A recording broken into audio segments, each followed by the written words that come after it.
dikira saya bodoh kali. Makanya dia kutip seenaknya. Dia pikir, nah nanti dia nggak tahu. Orang Katolik kan bodoh-bodoh. Kata siapa? Nih guys ya, saya besarkan tulisannya kalau tidak percaya Anda-Anda. Oke. Nah, and so we having been. Oh iya. Yang keluar malah lagu. Sorry. Karena sering saya putar lagu. Oke, sebentar Bapak Ibu ya, saya kecilin. Oke. Itu udah terlalu besar kali ya, makanya yang keluar itu. Oke. Kita kembali Bapak Ibu ya. Saya geser lagi. Saya hanya menunjukkan saja bahwa ini adalah kelicikan. Ya, ini tindakan licik Bapak Ibu ya. Licik. Ya, membohongi orang. Ya, memakai data Bapak Gereja Katolik lagi, membohongi saya. Perhatikan Bapak Ibu, itu potongan tulisannya. And so we having been called through his will in Christ Jesus. Oke? Saya tahan dulu di situ. Biar adalah rasa malu sedikit orang ini yang suka memotong-motong tulisan Bapak Gereja. Perhatikan Bapak Ibu, itu potongan yang diambil. Oke? Lalu tadi dia komen. Ya, dia komen tadi. Nanti saya jawab. Dia bilang, oh enggak, adanya di chapter 32. Nah, nanti saya tunjukkan. Aduh, nggak usah licik-licik lah. Setan pun saya lawan kalau licik. Sorry Bapak Ibu ya. Nggak usah licik. Santai aja, di dunia sekarang ini tuh orang hanya butuh kritis aja. Coba lihat Bapak Ibu ya. Dia mengutip katanya Clemens 32 ayat 4. Oke ya, 1 Clemens 32 ayat 4 kan. Perhatikan kata-katanya persis sama dengan apa yang ada di Catholic Answer. Oke? Saya tahan dulu di situ, perhatikan baik-baik. Sekarang saya tunjukkan Catholic Answer. Saya stop ini. Jadi dia kutip di Catholic Answer, tapi dia potong isinya.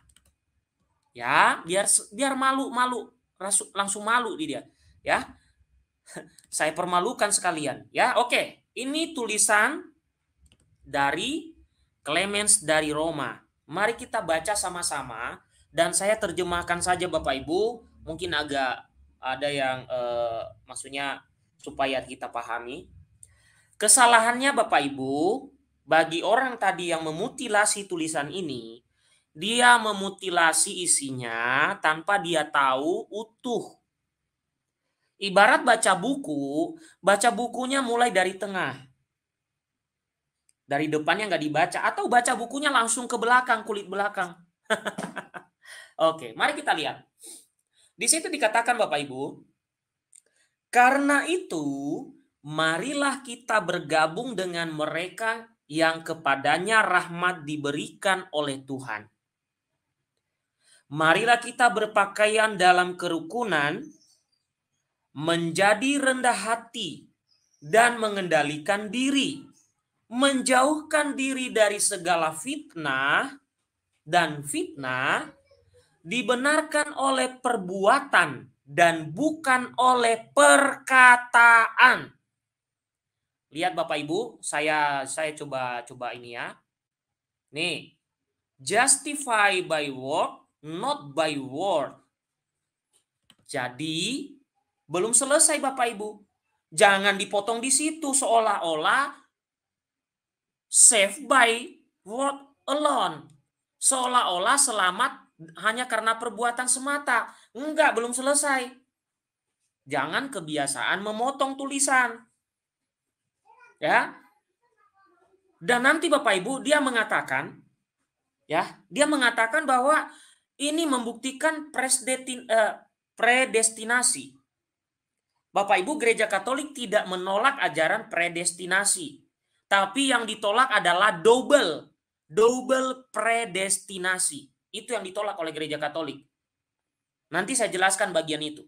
Mari kita lihat di situ. Apakah di situ Santo Clemens memisahkan iman dan perbuatan? Tidak. Tidak. Justru dia mengatakan keselamatan itu juga kamu harus berbuat sesuatu, bukan hanya ngomong. Lalu dia beri perbandingan seperti di dalam surat Yakobus. Oke? Makanya saya bilang tadi jangan stop di situ. Kalau stop di situ, ya. Kalau stop di situ berarti seolah-olah save by work. Belum selesai. Work yang seperti apa? Itu yang harus ditanya. Work seperti apa? Pekerjaan seperti apa? Tindakan seperti apa yang dimaksud? Mari kita lihat. Mengapa Bapak kita Abraham diberkati? Bukankah karena perbuatan keadilan dan kebenarannya yang dikerjakan dalam iman? Nah, baru ada lanjutannya yang diikuti tadi itu yang dipotong. Ya, jangan suka memotong tulisan Bapak Gereja, apalagi saya sangat marah Bapak Ibu. Tulisan Bapak Gereja Katolik dijadikan sebagai permainan mereka ini, mengajarkan seenak perutnya. Ya, ini Paus keempat dalam gereja Katolik dipermainkan tulisannya. Kurang ajar kan? Oke. Lalu, jadi, ingat, tadi work di atas jangan dipisah dengan iman. Kalau dipisah dengan iman, itu sama dengan ateisme.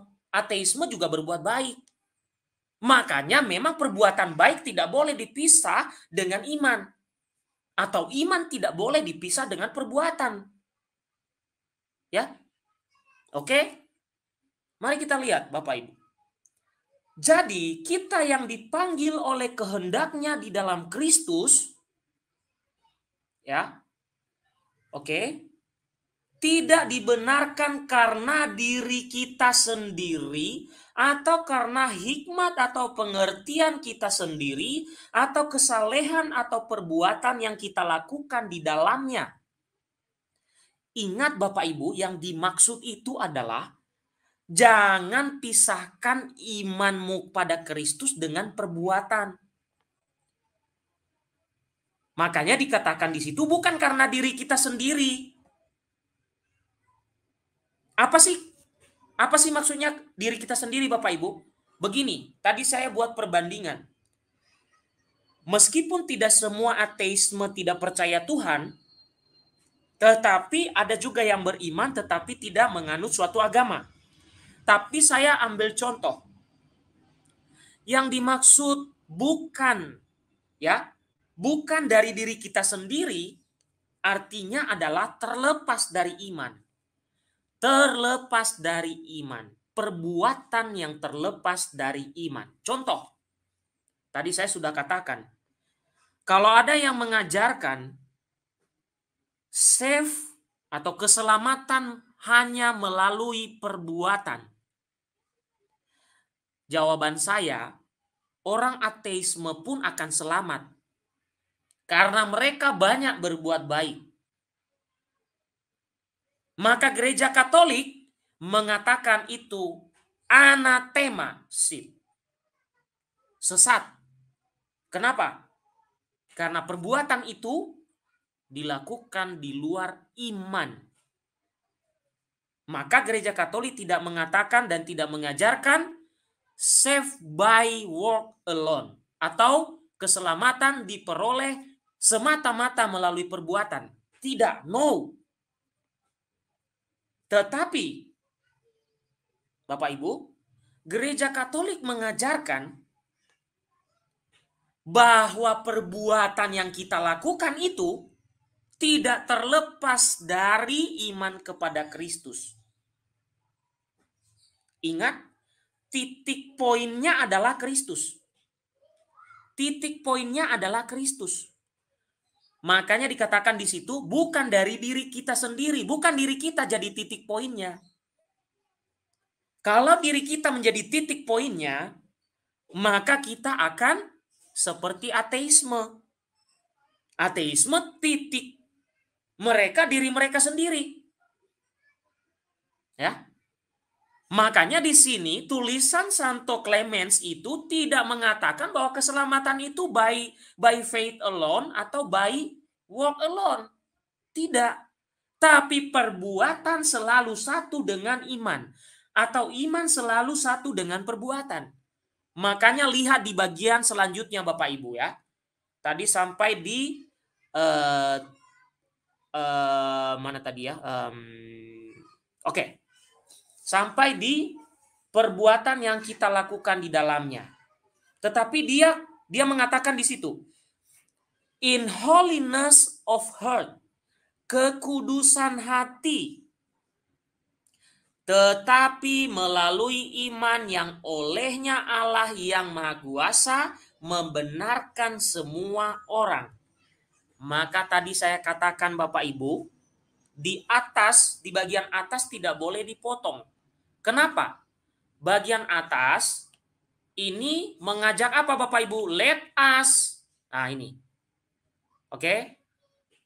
Oke, ini di bagian atas itu mengajak kita apa? Di situ dikatakan begini. Marilah kita berpakaian dalam kerukunan, rendah hati, mengendalikan diri, menjauhkan diri dari fitnah. Nah, sekarang saya tanya. Hal-hal ini apakah perbuatan atau hanya sekedar kalimat? Perbuatan bukan? Perbuatan. Kalau hanya sekedar kalimat ya tinggal kita ngomongin aja gitu loh. Hanya ngomong aja. Tapi ini kan perbuatan. Mari kita mengendalikan diri, menjauhkan fitnah. Iya kan? Sehingga Santo Clemens mengajarkan keimanan itu bukan hanya sekedar kata-kata tapi juga dikerjakan. Tetapi syaratnya adalah tidak terpisah dengan iman kepada Kristus. Itu syaratnya. Ya, Bapak Ibu. Oke,